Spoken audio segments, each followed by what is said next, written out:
enkayana na umeme teziva mu service delivery na maivi enkayana ziva mu ngabana.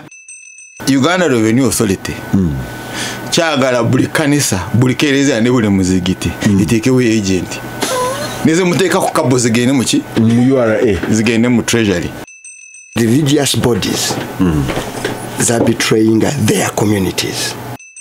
Omwana mugezi mukatuliki ngoli gwanyumya eyava wano mu Kisenyi nafuna buna nagende smack bamala okufuna ekifo ku boardinga kwali okwadimitinga basoka kuwa bank slip n'ogenda osasula bw'oba tosasudde toyina kifo.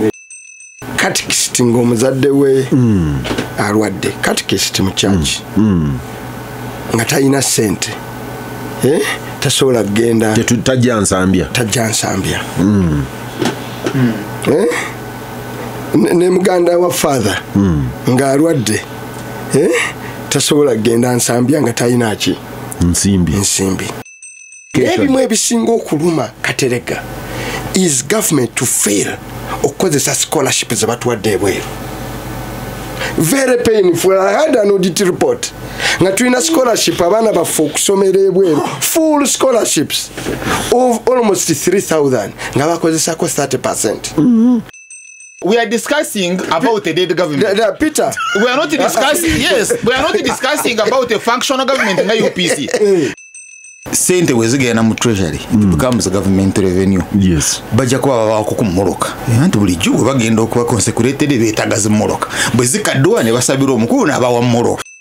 Umeme part of these payments now is selection fund mobilization.